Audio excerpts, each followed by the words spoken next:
Hello, I'm Bryan Houston, and I am very happy to continue to have what I hope is a meaningful conversation with coaches around the country of color that I've had the pleasure of knowing, hoping that I can call them friends.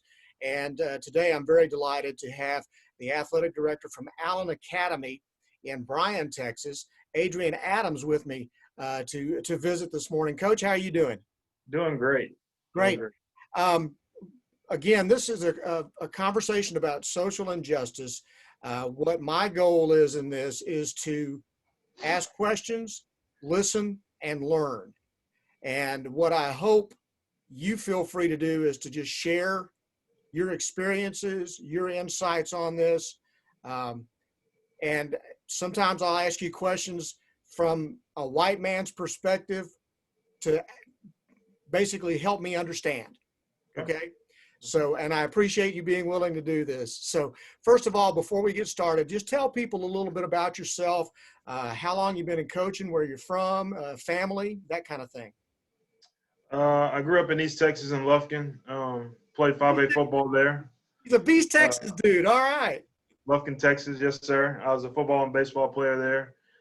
From there, I ended up going to Prairie View A&M, historically black college university, Southwestern Athletic Conference, where I played baseball. And that's really where I got my start in coaching. I was a student assistant, grad assistant once I finished my playing career. So that was in 2021, 2022. And so I've been coaching for 18 years with different stops along the way at, small rural areas such as Apple Springs, which is a 1A school in East Texas.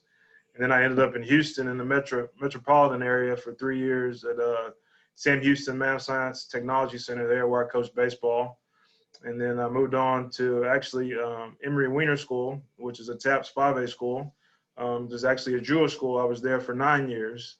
And now I'm in Bryan College Station at Allen Academy. So that's kind of my coaching journey a little bit. And then on the personal side, I've been married for 13 years to my wife, who I met at Prairie View, and we have a daughter who is in 11. She's in 6th grade here at Allen Academy with me. Fantastic. Just a small piece of information, Coach. I worked in Lufkin for 6 years at the TV station. I was the voice of the Lufkin Panthers football team in 86, 87, 88, around that area. Probably before you were born. That's probably I think that's the Pat Culpepper era. Pat Culpepper era. I was And down as a little Panther then, running around watching Bill games. Marchant was the baseball coach Yeah. at the time, a great baseball coach and a great man. So we share a common bond. I lived in that area. I met my wife in Lufkin. And we've been married for 31 years. So, Lufkin's been good to me. That's good. All right. Let's talk a little bit, Coach. We're doing this interview, first of all, on 9/11, 19 years since that attack on this country.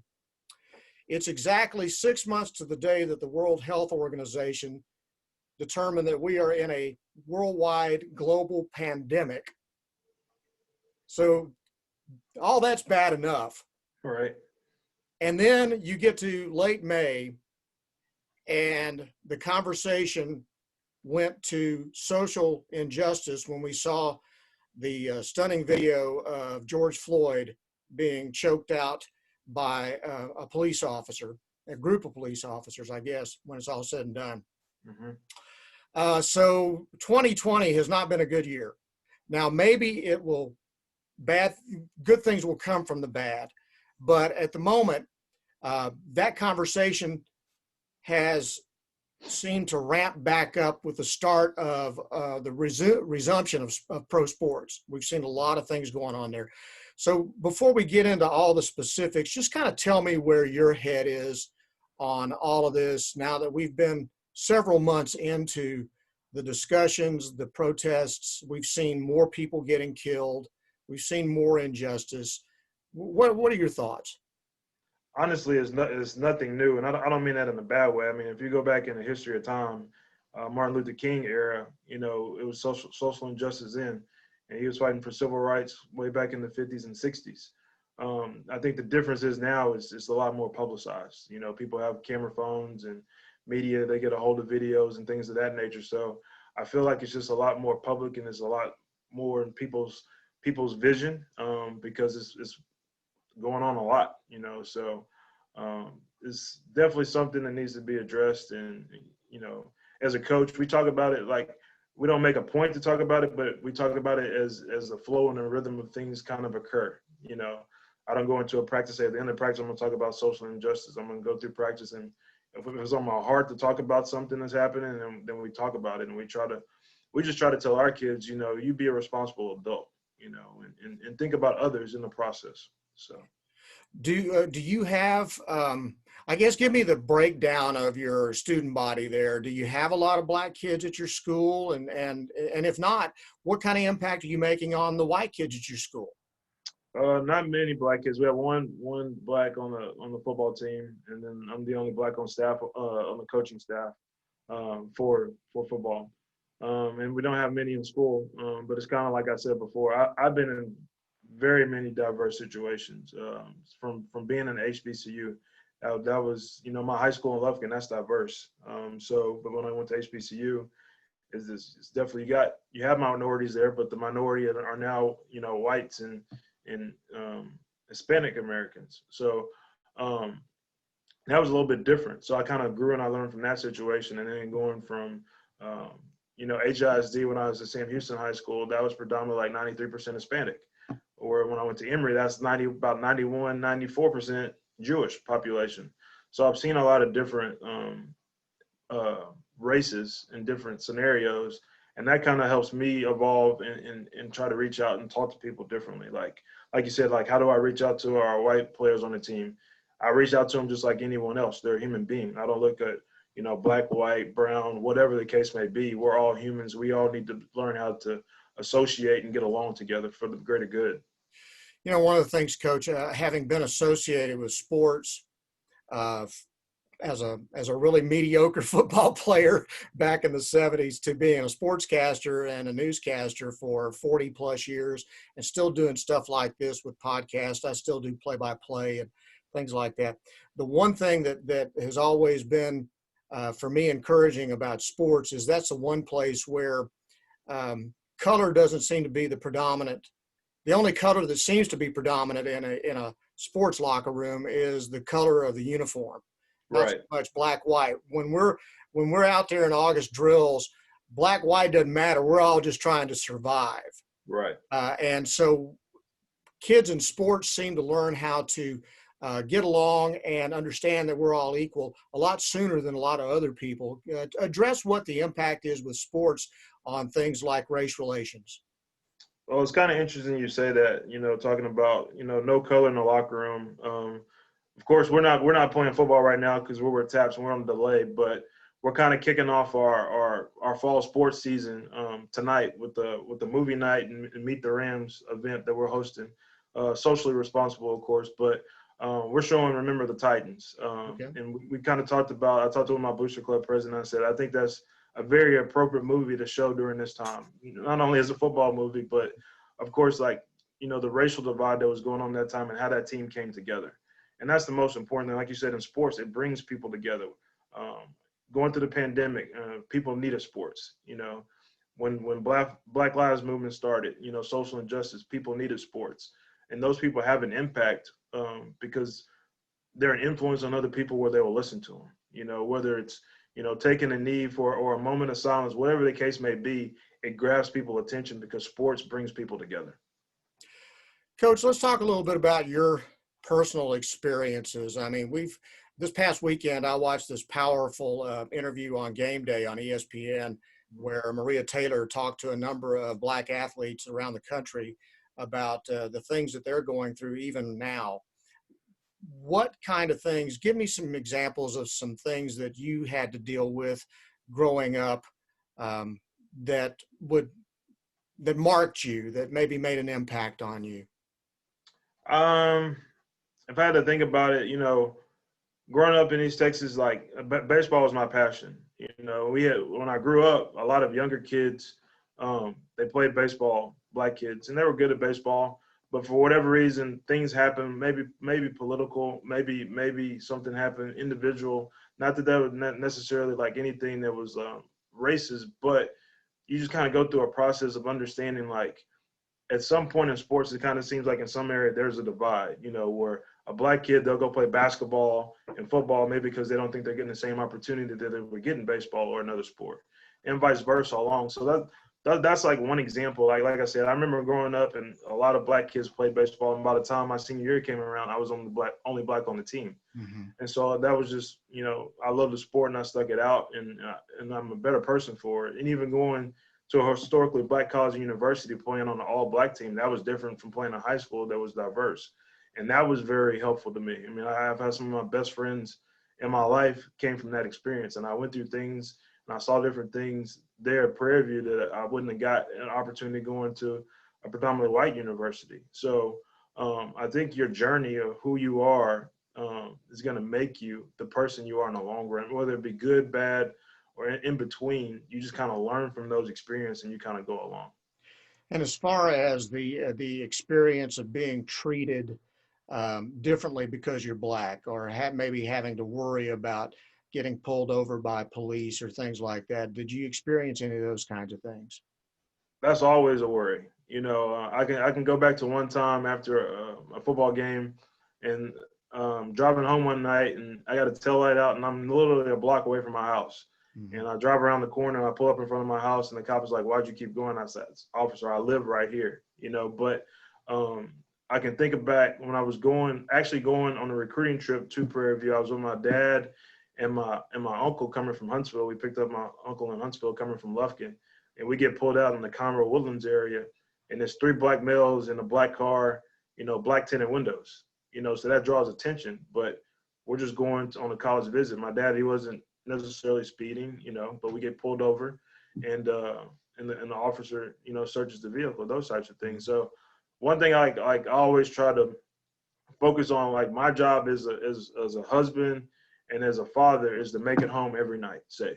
So wow. Like, if I do get pulled over, I'm not going to do anything that's going to, irritate an officer. Like, I'm going to comply, and comply to me is a big word. We just talked about this like last week after a football practice. And I pointed out to, like, myself and the other black, the black kid we have on our team, like, we always have to comply if we want to make it home at night. Where on the other side with a white male, they could do some things differently, and the officer may feel a lot safer.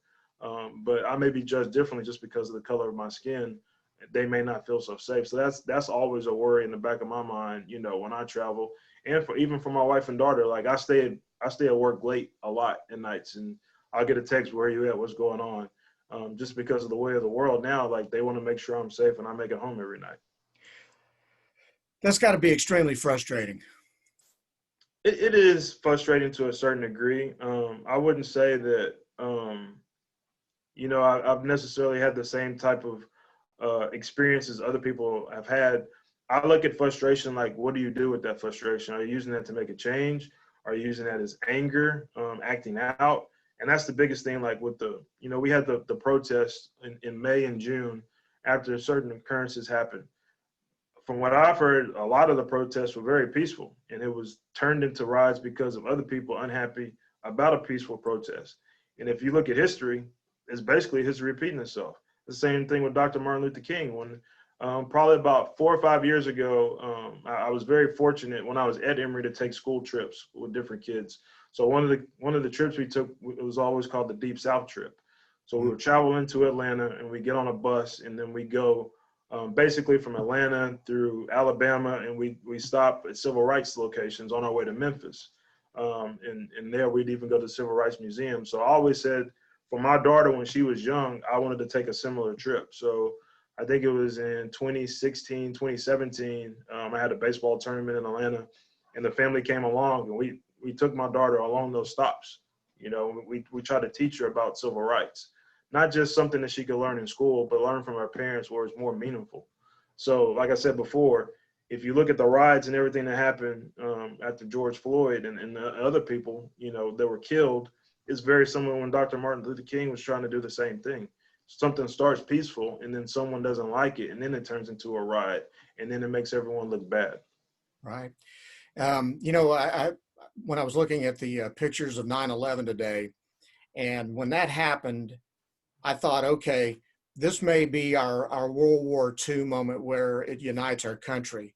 Right. And I look 19 years later, and we could not be more divided as a country, um, and angrily so. I think social media is the worst thing that's ever been invented. I love it. I use it. But at the same time, it is one of the most, I mean, people will put stuff out there that they would never say to somebody face to face. Right. And it's just cruel and angry and, just so divisive. Um, are you, what's your take on the state of our country right now in that respect? I mean, I'm sure if I feel like it's so divided right now, I can only imagine what you must be thinking. I think it's a lack of understanding. People don't look at people as people. People look at people as color. And one key thing to remember is people aren't born racist. Like when a baby is born, they have no ideology of black, white. Like you'll look at a lot of kids when they grow up, they play with all different types of races because they just want to play with kids. So what happens in the rearing years when they're young and a toddler, to elementary school, to by the time they get to middle school, high school, and then an adult? Do they formulate their own opinion, or is that opinion influenced by somebody else, or even what they see on social media? And so, me personally, like, don't get me wrong, America is still the greatest country in the world. We have a lot of freedoms, and I think the problem is people take advantage of their freedoms. They think, oh, I can put anything I want on social media, but that has a lasting impact on other people. I remember when I was like probably 15, 16 years old, the movie Higher Learning came out. I think I tweeted about this like last week. I was watching it. That movie still makes me mad today. That things like that, like someone was trying to get our attention in 1995, and the same thing is actually happening now. People are being killed because of the color of their skin, just because you don't want to understand other people. You don't have to like everyone, but you do need to respect everyone. And as God says, you have to love all men. Men, women, children, whoever it is, black, white, it doesn't matter. Race doesn't matter. Treat everyone equally. Let's talk a little bit about what's going on in sports. I know I saw a tweet where you were highly affected by the actions of the Astros and the A's one night when they set Jackie Robinson jerseys on the batter's box, and they put a Black Lives Matter T-shirt on home plate, and then they walked off the field and did not play the game that night. Talk a little bit about how that affected you. I mean, if you know the history of the Astros and the A's as of right now, like Mike Friars is on the Astros, and he went to the A's, and there is some conflict there. They're battling for first place in the AL West right now. But they took one moment in time on what I feel like is a very significant day in baseball. Like Jackie Robinson is like one of the greatest influences on me because he stuck through it. Everything he went through to try to make it to the major leagues, he had people against him. People didn't want to help him, call him all kinds of names. But eventually he goes down as one of the greatest baseball players of all time, and he broke the color barrier. They took one night and said, you know what? We're going to make a stand tonight, and we're not going to play. We're going to put this man who brought, basically brought blacks into baseball, and we're going to symbolize him and say, because of him and others and everything's going on, we're going to unite and say, you know what, tonight we're not going to play. And the part that kind of impacted me the most is it was people like actually upset, like, well, I'm not going to be an Astros fan anymore. Well, you probably never were an Astros fan, because if you're upset that they're not going to play, the majority, and if it's white America, the majority of the team is not even white. You have a majority of minorities on the team, whether they be Dominican, Cuban, black, whatever the case may be. So why are you getting upset? Because they're saying this isn't right. We need to do something different. And if we can take one night off and we can symbolize where we are in America by saying, you know what, I'm not going to play, that's their prerogative. Dusty Baker is a black coach on the team, so, and that, it wasn't even his idea. It was the players' idea. The players got amongst each other on both teams and said, we're not going to play tonight. So I thought it was very powerful, but I was more upset with the fans that are saying, oh, I'm not going to be a fan of this team anymore. Well, if you've watched and looked at social media that's all you're hearing right now whenever you see the players who've chosen to kneel during the national anthem. You see a lot of support for it. there's certainly a lot more movement by the clubs to allow it and Right. not fight it than there was back when Colin Kaepernick did it the first time. The question I have for you, though, I just saw this morning, two things. Last night, the Texans chose to stay in the locker room for both the national anthem and the Alicia Keys performance because they did not want to show any preference one over the other, Right. which I thought was a wise thing. I think that's not a bad idea. The Chiefs chose to stay out there, but they didn't kneel. The Dolphins today have come out and said, we're tired. We think that's a waste of time, the kneeling during the anthem. We think it's fluff. We want to do something meaningful. They decided that as a team, white and black. Mm-hmm. What's your stand on it? I think the last part what you said about the Dolphins, I think that's very important. That is white and black coming together to make a decision to make a stand. It's not a black group of athletes, forcing their white counterpart to say, okay, you guys are going to do this. Or they're not standing out on their own saying, okay, we're only going to do this and you guys can do what you want to do. It's all about coming together. It goes back to understanding, like I saw this morning on First Take, it was Chiefs fans booing at the game. Why are you booing? I think the whole kneeling thing, people don't understand. It's not about the flag. It's not about the anthem. It's about a moment that signifies things need to change. This is not the America that everyone thinks it is. And what better time to do that for some people than the national anthem? I've never knelt during the national anthem. I've never, done anything at that moment. I think that's a personal choice. Not to say that I never would, but even when Colin Kaepernick was doing it years ago, I personally didn't have a problem with it. And again, it kind of goes back to history. At that time, a lot of people were against it. But now not everyone, it's a good percentage of people that are for it and understand it. Understanding. Like we have to have an understanding as people. And the only way you can really do that is kind of talk it out. Like Emmanuel Ocho, doing something similar you're doing. Sitting down with Matthew McConaughey or sitting down with different people, sitting down with I tried to get him, but you're the only one that could get to talk to me. Yeah, I think my pay rate is probably a little bit less than his. Same here. But just like what you're doing though with your podcast and he's doing, is understanding and talking and listening to people. Not necessarily action, not fear. Sit down and have a conversation and see what other people's experience have been, see where they're coming from. It's completely different. Like advantages and disadvantages, like, you hear like white privilege. Believe it or not, some people don't believe it. It is a real thing. Like we don't all get the same advantages as other people. We don't all get the same opportunities. But I think it's important when you get an opportunity, you take advantage of it. And you shouldn't be slighted for that. Like I look at myself like I'm in the position I am because I've earned the opportunity to sit in the chair that I sit in and do the things that I do. But I don't look at black and white in my coaching staff or my players. We're all together. But that comes with understanding. If it was up to you, what would you be doing right now? What do you feel like would be a meaningful way to affect real change? I got asked this question, I think, back in the summer from a local news reporter. And honestly, me personally, all I can do is be the best me and role model for other people to see. Do I think it's my obligation to say, okay, I'm going to write a press release, this and that?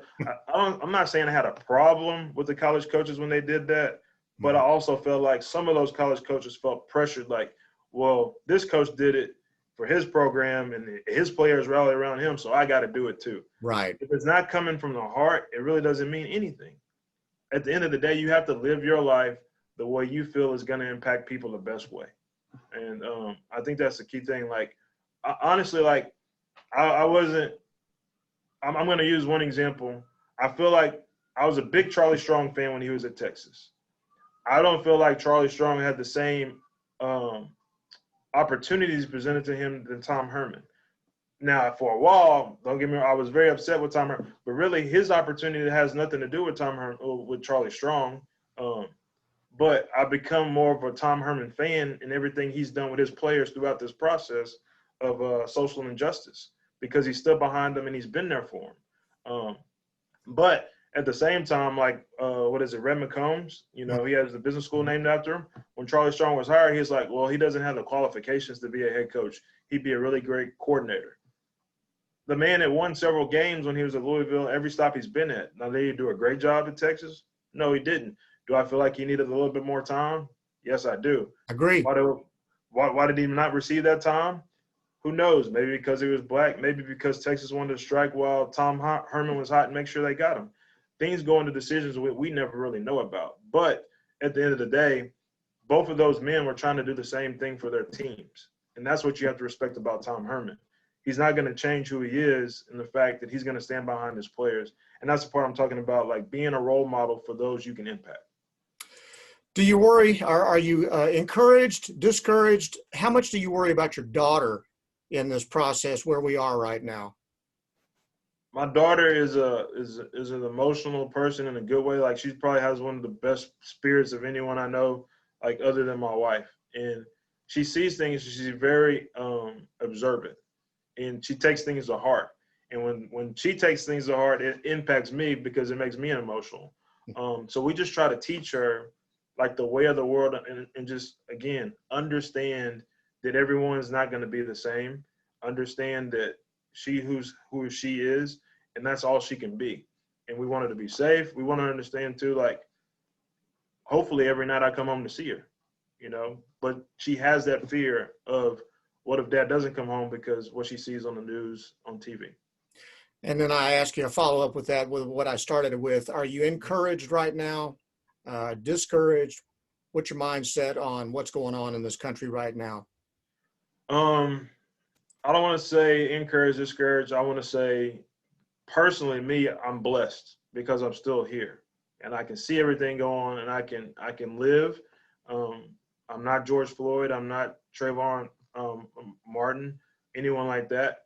And I pray for those families, but I also want other people to understand it's okay to be discouraged, because I do get discouraged. What I don't want, and I fear, is the anger part.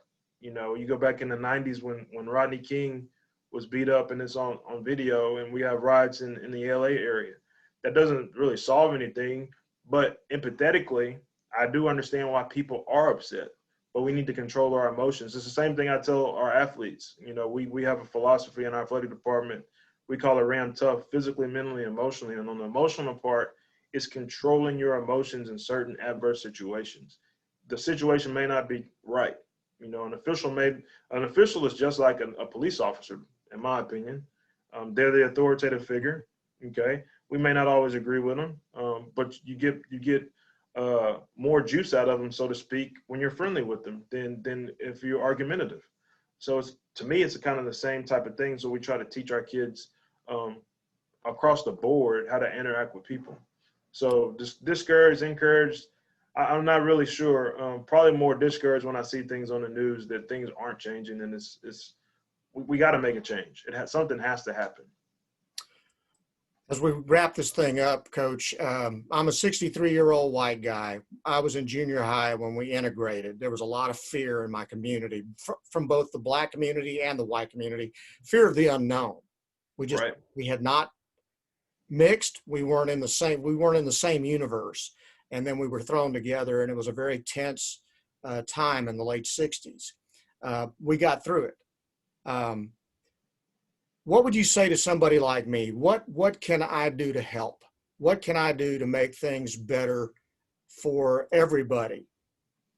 I think one key is, one word you said that is why we're in the position we are now, is the word fear. People scared of other people are scared of the unknown. Just like you and I, we have a relationship. If you were to see myself on the street and you didn't know me, and I'm a coach and I'm dressed in a polo and I have the same get up I have on now, your fear level is probably not very high. But if you see an 18-year-old black male who may have a do-rag on his head and a white beater on and his pants sagging, the fear level may escalate. But you don't know that he could be just like me. He could have a daughter. He could have a wife. He could go to work every day and try to provide for his family. You can't have a fear by just like someone's appearance. and vice versa. I can't have a fear of a stereotypical, let's just say a guy on a bike, that has tattoos all over his arm. He could go work every day and raise for his family too. You don't know. And so until you know someone, the fear factor, it shouldn't be there, but it is. That's just reality. So give everyone a fair chance and equality. And that's where, the word social injustice comes from, because either people's social, economic status, their race, even their gender, people have a fear of what they don't understand. Same thing with gender. I mean, it's not gender, sexuality, I want to say it right, LBTQ. Yeah, Community, I'm with you, man. It's all the alphabets. right. People have a fear of that. At the end of the day, they're still people. But they're still people. Everyone are people. Mm-hmm. Everyone has a heart. Everyone has feelings. Everyone has families. But you got to understand them. You have to want to understand other people. You can't fight it. You can't buck it. Another thing too I want to touch on is, like, you asked me about my daughter. I have two nephews. One's, I think he's in 8th grade, and the other one, he's a senior in college. I worry about them all the time, especially my older nephew, because he's out on his own. He's in college, and he was in LA when everything was really going down, and he was going to march. And he's telling me, like, we're marching peacefully, but other people are making this something more than what it is. And there are hidden agendas. I've heard stories of when they had riots, cement bricks are mysteriously appearing in front of stores and weren't there before 3 days earlier. Is that not going to entice somebody to throw a brick into a building? Or you see, like, at the riot, this riot turned into looting. Well, are you saying who's looting, or you think it's only black people looting? Because a lot of times it was white people going in the stores taking stuff, but you don't really hear about that or see that. It's the media agenda to sensationalize a story. Same thing with COVID. I believe in COVID. I know it's real. I know it's there. But, like, how much can we believe in what we see on TV? Is it just a story, or are we getting the real facts? So, kind of the fake news, real news type of thing. Believe what you see and not all what you hear.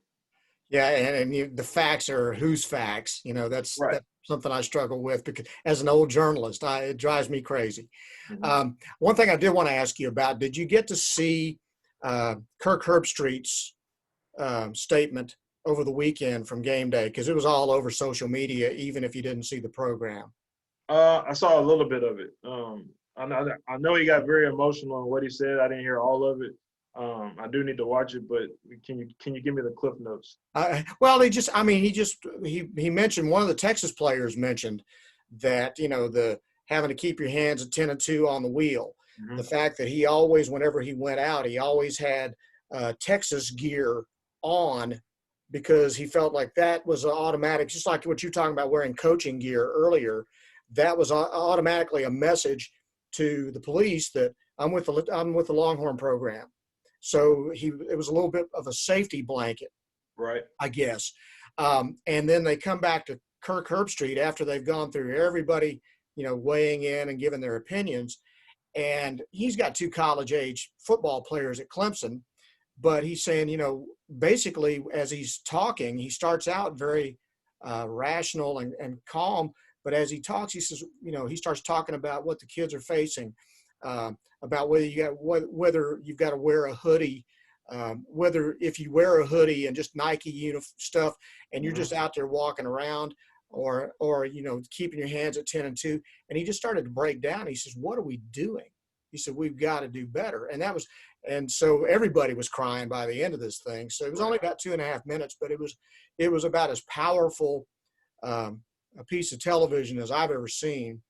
And I was just curious if you got a chance to see it, and I would encourage you to watch it just after the fact. But I guess my point is that not everybody is against what's going on now. Mm-hmm. Some of us are nervous because we don't know what change looks like, and we don't know if what we're doing is right or wrong. We want to, my goal is, I look at it from a biblical perspective. I'm supposed to love God, and I'm supposed to love others. Right. That didn't say love other white people or other black people. It said love other people. Have I screwed up over the years? guilty. I think we all have. But, the idea is that doesn't mean that you don't want to change things and you don't want everybody to be treated fairly.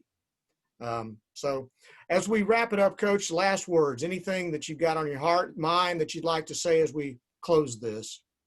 A couple things. Like I said before, personally and with my daughter, I think for people who don't understand, take that trip on the civil rights journey and go see these different spots and understand them. Reach out to people and talk to them and get to know, someone of the opposite race for who they are, and don't judge them by the color of their skin.